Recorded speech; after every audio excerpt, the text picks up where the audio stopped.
What's going on? I had to rebroadcast this because basically I had no sound once again. So, anyways, I got my money mic. It's hot. So I should be all good. So, anyways, as I was stating before, when I had no sound, I was talking about basically the question is, are you enriching yourself or others? So that's the question that I propose today, because this is a big problem that I see, especially in the black community. Unfortunately, uh, it pretty much it go the story goes like this. You know, no financial education, um, just basically living life freestyle financially, just living check to check, and on top of that, trying to impress others, with cars and living in neighborhoods that you can't really afford. That's just to sum up. I mean, it's not just black people, but just to sum it up for the black community, that's pretty much a lot of what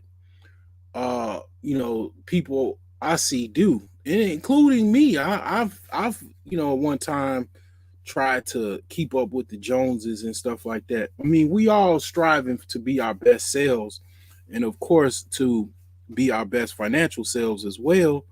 Yet at the same time, you have to wonder why someone would have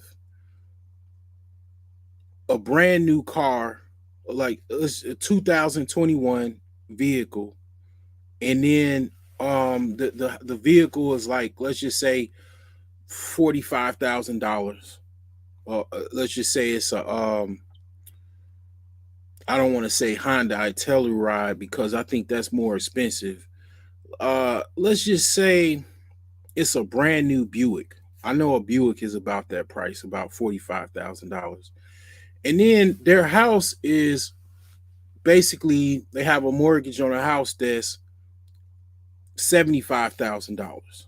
They got it when it was, it was like, a few years ago, market was kind of down, but they still have a $75,000 mortgage. The question is, and this is the idiocracy, right, of this whole conundrum, and basically, you have to use harsh words, because it's basically what an idiot would do, because you have a brand new car because you're trying to impress others. You want to be. I look at it like, you know, um, the people that are always talking about I'm highly blessed and highly favored. No, you're you're basically uh highly paying for other rich people to get richer through your bad habits of personal finance. Because here's the question that remains with cars. Like, I get houses to a certain extent because houses have the potential to go up in price. Cars do not. Okay, you can go out and buy a brand new 2021 vehicle right now today. I bet you $1,000 that you can't sell that car, that same car you go get today, or you got it a month ago. You can't sell that car for what you paid for. I promise you, you can't. The dealership might be able to.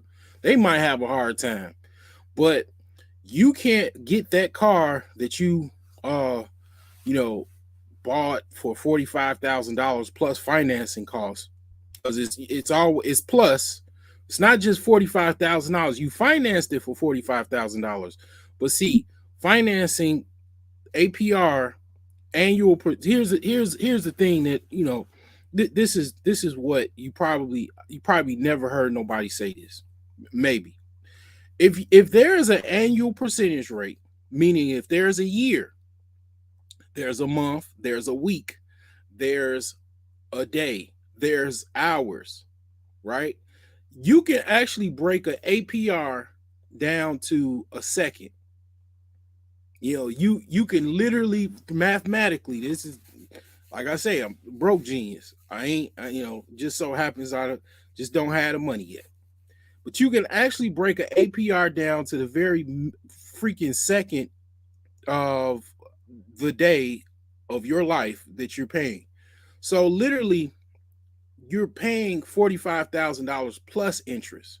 So that same vehicle, you can't sell it for what you're going to pay for it, and let alone what you even pay. You can't pay for the cost of the vehicle with interest the interest that you're going to pay, let alone pay for the car for the actual purchase price of the vehicle. You can't do either one of those. You'd be hard pressed to do so. But people don't think about that. And I'm definitely gonna do another video on the psychology of money, the things that people do with money.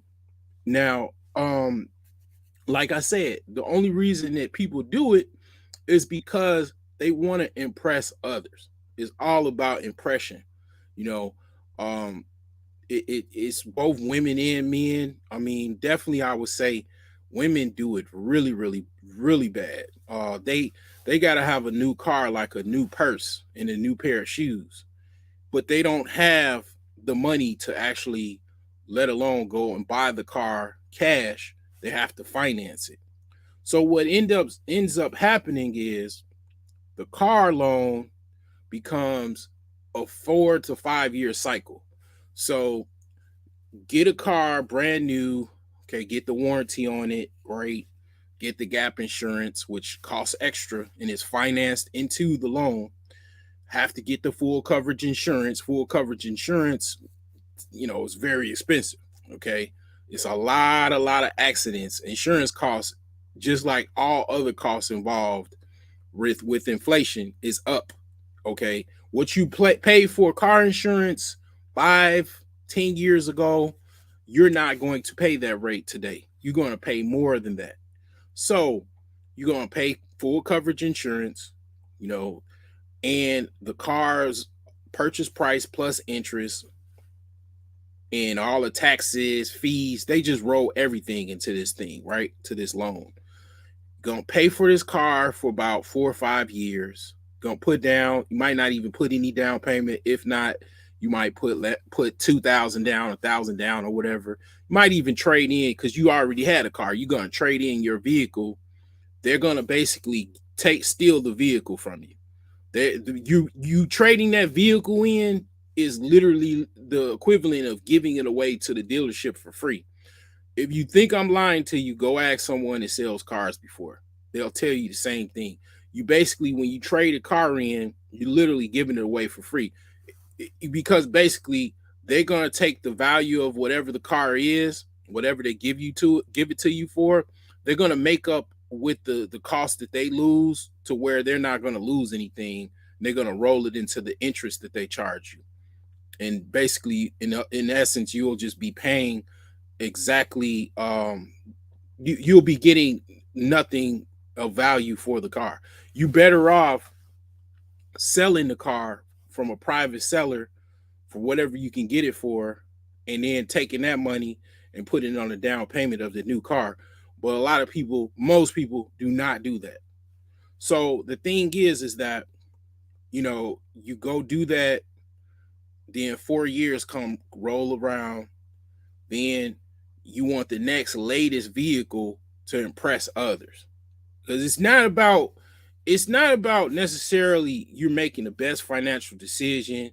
You wanted a new car because it's like you don't want any problems to happen. Yeah, you don't want any problems to happen, but it's really more you're trying to impress others. But you're trying to actually pretend. Also, it gets deeper. You're trying to pretend that you actually richer than what you actually are. A lot of people do this. Okay, They want to pretend that they're actually richer than what they are. So that's the other, you know, thing that people do. Now, in this 4 year cycle, you go get that vehicle, 45, $35,000 a year. You pay about, let's just say, close to $60,000 uh for the vehicle in 4 years, anywhere between $50 to $60,000 for the vehicle, because you got, basically APR interest rate. Some people actually have really really bad credit. Like, for example, I have terrible credit, and go get car loans that have 20 plus interest rate APRs, like 25, 28% interest rates, 30 plus percent interest rates. So in case you didn't understand math, that every $100, every $1,000 that you get financed is $1,300. If you got a 30% interest rate APR, that you got to pay $1,000 plus $300. So basically, add up, $10,000. Now you paying actually 13 uh, uh you know freaking 30% of every $10,000 is an extra $3,000 to that note, and then you get a loan for about $30,000. You adding that $3,000 to that payment. So that's every $10,000 is an added $3,000. Like, if somebody came to you and asked you to give them, I'll give you $10,000 right now, but you got to give me $13,000 back. You got to give me $3,000 plus the $10,000 back. You won't do that. Matter of fact, people have gotten killed for a lot less than $3,000, a lot less than even $300. But people gladly, to impress others, to make themselves feel good, to get a brand new car or whatever. What's the latest hot car? The Dodge Challenger, the Hellcat. They'll go out and get these cars and pay an extra. They have bad credit, and they'll pay an extra $3,000 to $2,000 on every $10,000 amount that they borrow over. And them Hellcats are very expensive. Some are 50, 60, $70,000. They'll gladly pay some rich people that have a finance company. They'll pay them that. But if Pookie took $3,000 from them, they're blowing Pookie's head back. That's going even deeper, because that's going into self-hatred and all kind of other stuff. But the thing is that people gladly pay these finance companies so they can, basically keep this car. It's really really bad, because I've even it's been stories that in Chicago, in the Chicagoland area, a couple years ago, a guy, he was on the run from the police, and he basically, I think he didn't want to, not only did he not want to lose his car, he didn't want to go to jail, and he was shooting at the police. It's kind of goes into the whole story of vanity. It's one of the seven deadly sins. It goes into vanity, if you want to even go even more in depth. It's trying to impress other people at the expense of yourself and your future. Because you basically not enriching yourself. This is what the whole question is. You're basically taking that money that you could be enriching yourself, and you're enriching other people. And it's millions of people that do this. It's not just black people. And they wonder why they, never come up, never get any financial success, constantly working into their old and gray. Is because they're buying current things to make them feel good and to make them, make other people impress them. And it's like, okay, you, after about 8 years, after you go and get every 4 years, you go to get a $40,000, $50,000 financial obligation, basically. on four wheels, and then you get another car, brand new car, and then cars get more expensive. So that's another $40,000 to $50,000 that you go down the drain getting another car payment. Now you're in the hole from your own future, your own hard-earned money that you know, don't, you know, have it easy. You have to go to work, you know, um, every day, no matter if you got some sleep last night or not. You got to go to work and pay for, that car. So you done spent over the course of 8 years over $100,000 for two cars that you can't sell for $100,000. You can't. I mean, one, you traded the first car in to get the second, and you most likely probably either rolled over the loan or they traded it in and basically stole it from you again. So now you have one car you can't sell for the second car, you can't sell for what you pay for it. So you just continuously do this cycle. And it's just financial, it's really financial suicide, really, because you're basically killing your dreams and your future because you're financing yourself to a early um basically financial grave. I mean, this is like financial black pill. It's really really sick when you really pull back the layers and actually think about what most people actually do. And it's just like kind of being stuck in the matrix, just doing what everybody else is doing, and then you don't have anybody else to tell you to do anything different. And then yeah, you'll be offended if somebody told you were dumb or stupid. Those are fighting words. But it is, because see, here's the thing. That's just your car. Most people have a car loan, and they also have a mortgage. You still have the same cars that you've put $100,000 in 8 years. You also have the house that you have to pay on. Got a 30-year mortgage on a $75,000 house that you could have just paid off early if you just got the flip side of what basically you should have done, which most financial gurus say. Get $5,000, get a decent car to get back and forth to work, just a decent old car, okay? Then drive it 3 4 years, whatever, even two, then get another car. See, you would have saved yourself anywhere between $80,000 to $90,000. Could have took that, roll it into your house, paid your house off instead of 30 years, 10 years, pay it off, or just kept the house and just bought another house with that money that you had saved over an 8 year period or whatever. Bought a house, even if you're outside of affordability for a house, right? Like you live in New York, Cali, uh, West East Coast. You could buy a house in the Midwest or down south. Find a local realtor to buy the house. You might have to fly in round trip one time to go look at the property and fly back. Then you basically get a rental. You can use the same realtor to rent the property out for you. Find some tenant. Then this what I'm telling you it will be difficult 10, 20 years ago. It's so easy now, because basically wherever you are at, you don't have to worry about them sending you any cash in an envelope in the mail.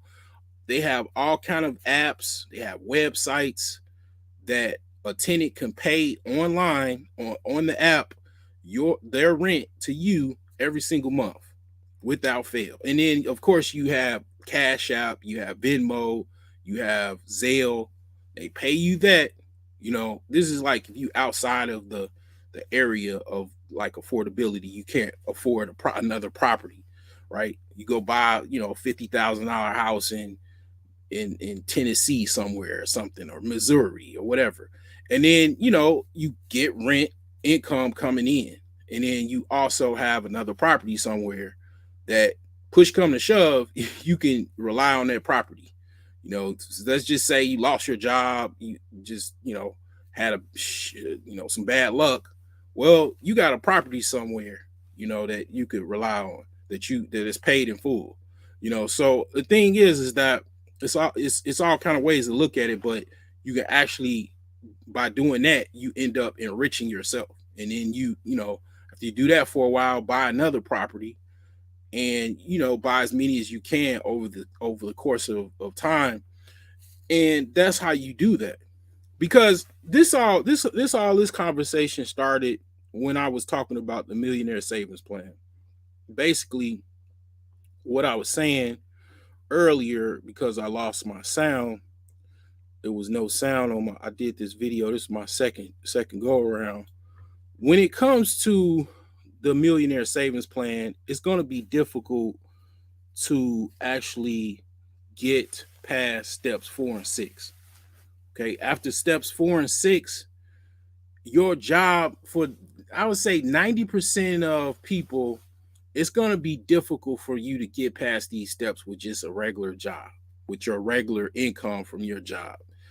You're going to have to invest, you're going to have to trick your mind to it's a couple ways you could do it. Well, I definitely suggest you to kind of start working on becoming an investor and a businessman or a woman. Okay, you're gonna have to do that to get out of step 4 through 6 to get to step 7 and 9. The reason why most people like, people talk about $100,000 a year, they don't make that, or a lot of people don't make that, they don't. How about most people don't make over $75,000 a year? Okay, most people don't even make $75,000 a year, let alone $100,000 a year. Okay, so getting past the steps is kind of difficult for most people with the job. I actually said that in my book. So the thing is that having an investment mindset and a business mindset, you can use some of that capital that you have. If you got past steps 4 through 6, you got $32,000. That's enough to start, I don't know, like a small coffee shop.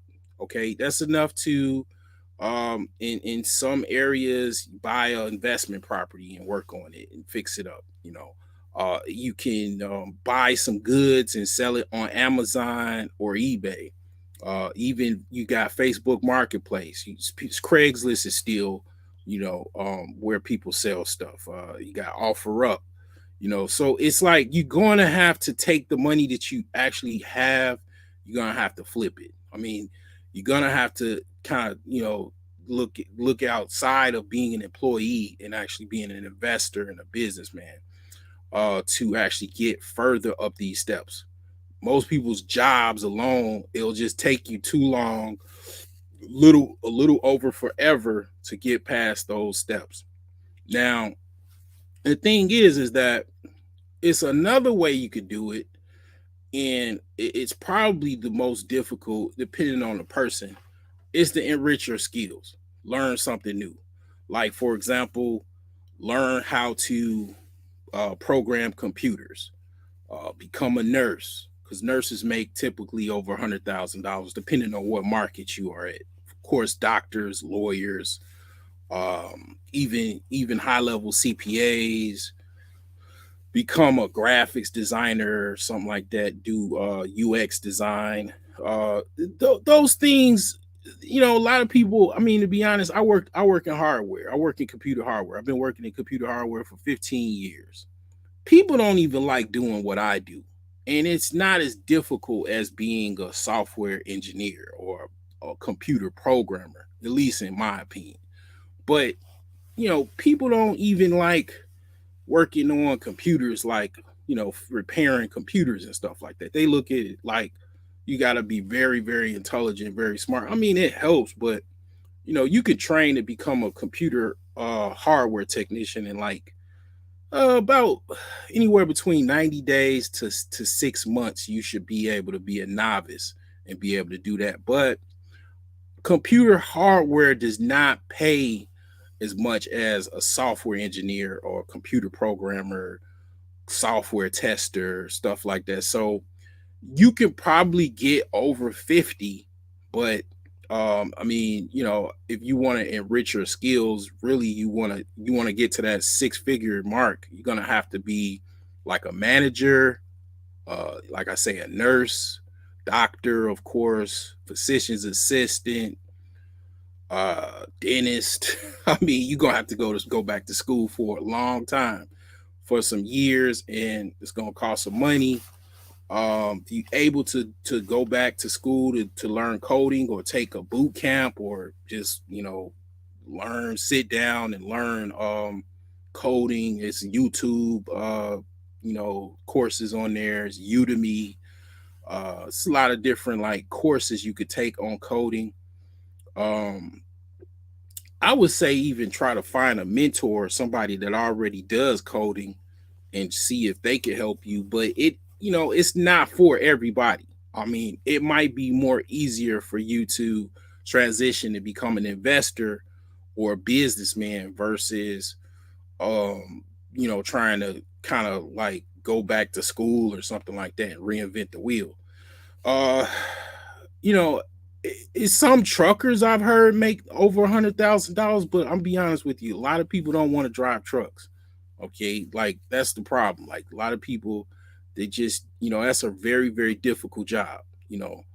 I know because I went to trucking school, and I couldn't pass the test when it comes to parking the truck. I could drive it, no problem, but parking that truck, I mean, like a freaking Honda Civic, is it's not easy. Because you gotta be able to park the truck too. And you can't see out the back. Okay, you got a trailer on the back, so you can only see the left mirror and the right mirror. So it's kind of difficult. But anyway, I mean that's what I was saying as far as when it comes to the millionaire savings plan. But the thing is going back to, who are you enriching? Okay, who are you making rich? Okay, when you look at all of your expenses, all of the money that you got going out the window every month towards your costs, who benefits from that? I mean, what is beneficial and what's not beneficial? How are those things needed for you and your family? Okay, if you have a family, those are the questions you have to ponder for yourself. And I get it. Like a lot of people are trying to get by. Getting by is something that people have done for years, for decades, to take care of their family, their children, and it's kind of even very very difficult just to get by. But at the same time, a lot of times to transition from getting by to actually to getting ahead might be, you know, stop buying those brand new cars. Okay. Start buying used cars. Even so, know, really seriously or dangerously. I don't want to say dangerously, but severely used. Like the car has over 100,000 miles on it. Those moves might net you an extra, you know, um, $10,000 in your pocket, $15,000 in your pocket a year. You know, um, putting that money towards paying off your house instead of paying your house off. You got a 30-year mortgage. Well, all you got to do is there are apps, and then you got experts that can look at your mortgage and calculate basically, instead of you paying a 30-year mortgage, and if you could afford to do so, set it up where, and then you probably have to contact your bank or your mortgage company to, instead of paying 30-year a 30-year payment, change it to 15 years, or just even 10 years if you already been paying, like say you on year 18, change your mortgage balance to where it's just a 10-year payment. And then you, instead of paying well, if you got 18, of course, obviously you want to just pay that off. But let's just say you just got a mortgage 5 years ago.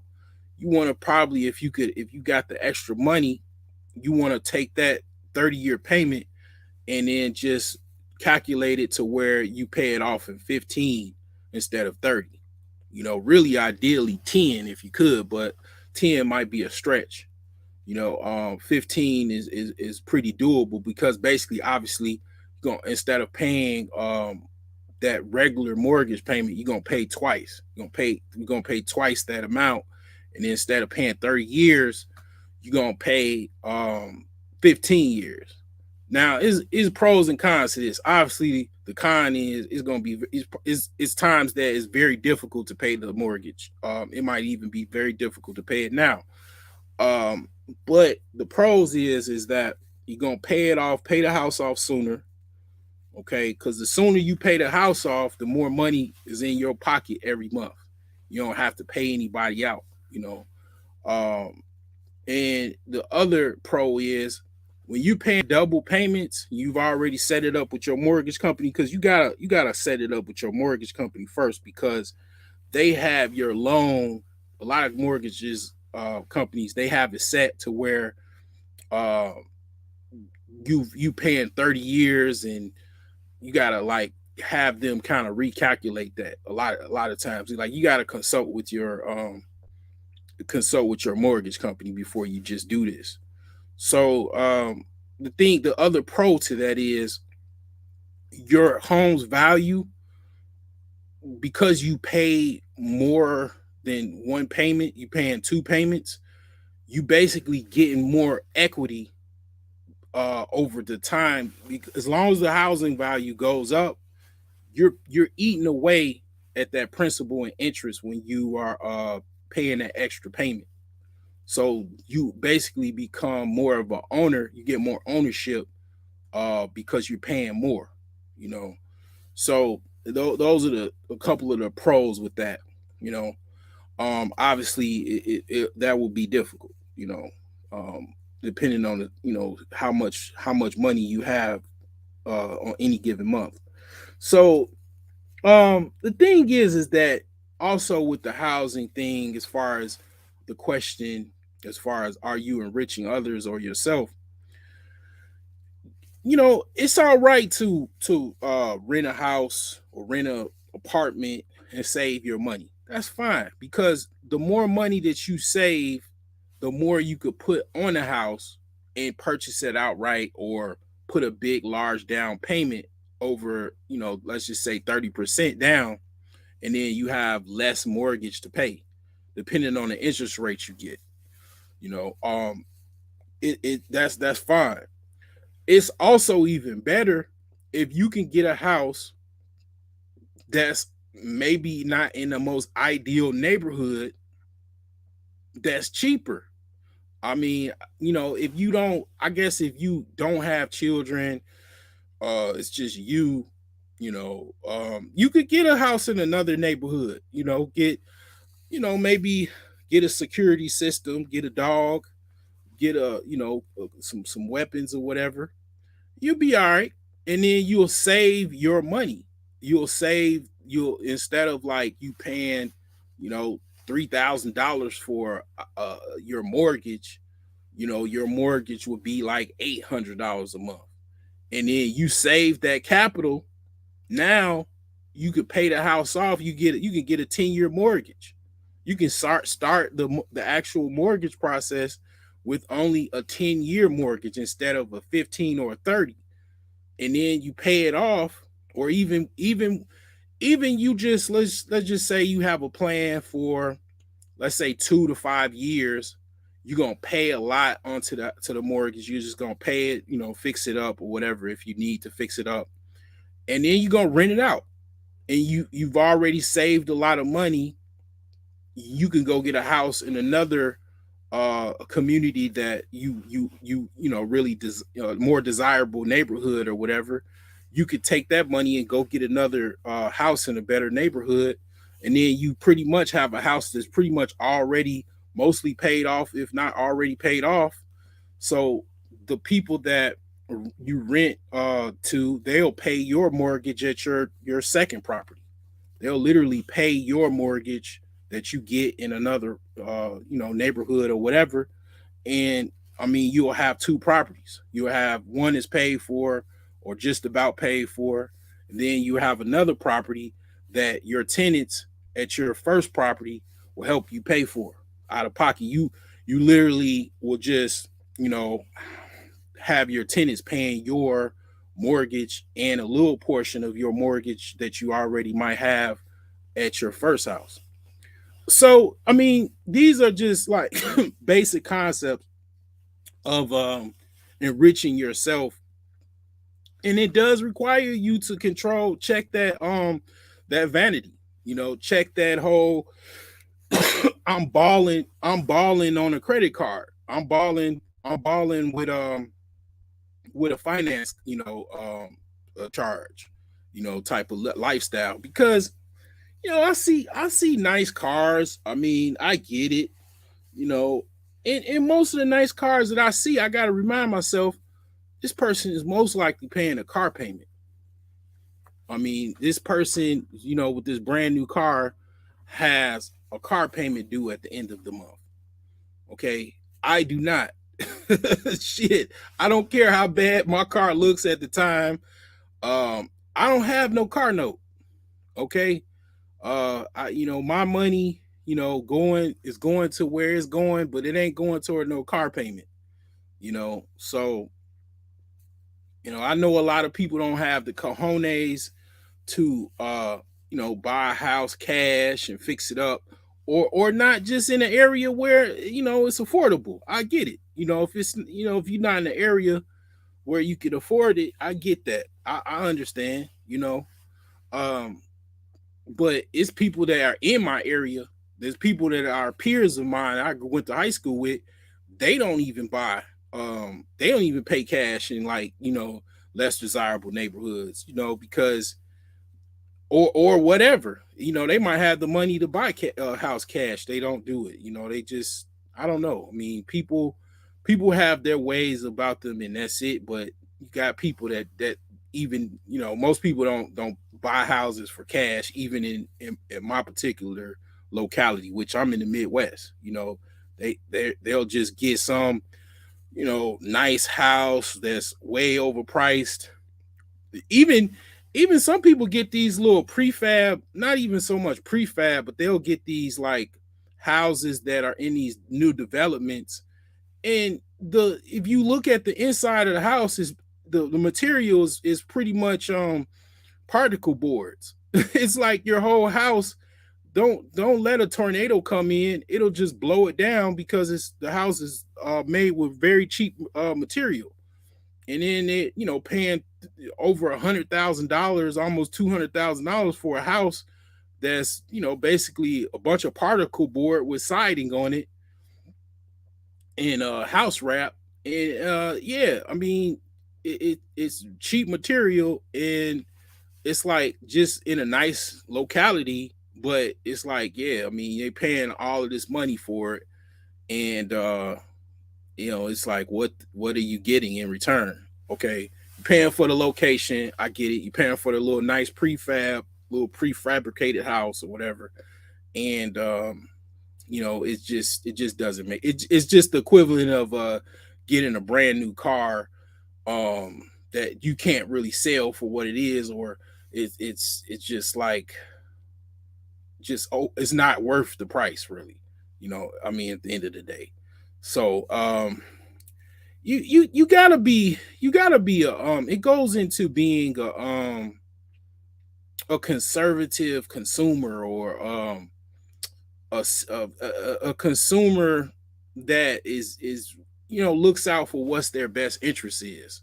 If you look out for what your best interests are, and not other people making them rich, you'll get the concepts that I'm saying. If you don't, it will go over your head, because at the end of the day, I have a goal since since I was a kid. I want to become a millionaire. I want to become rich. I don't really care about the fame, but I don't want to be a hamster in a hamster wheel, working till I'm old and gray and not having any financial success and just living check to check.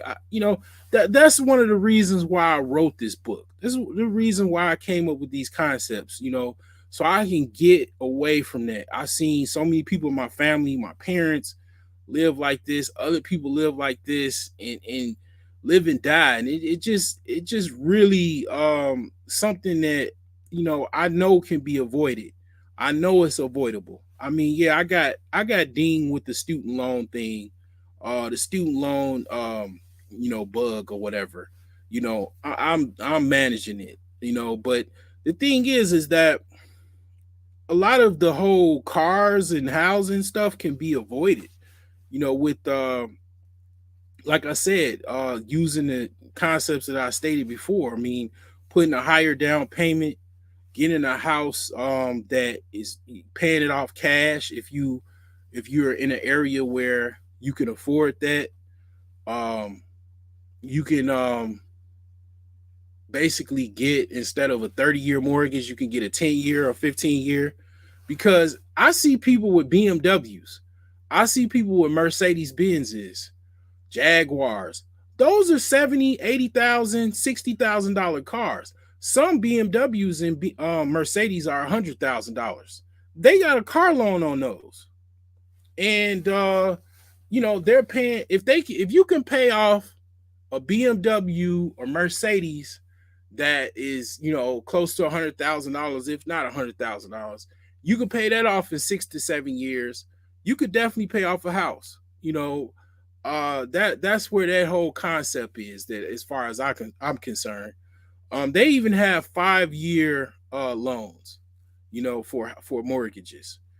So these are some concepts that I wanted to just leave you with, and I wanted to ask you. I want you to ask your friends. They might not want to be your friend anymore after you ask them this. Who are you making rich? Are you making yourself rich, or are you making other people rich?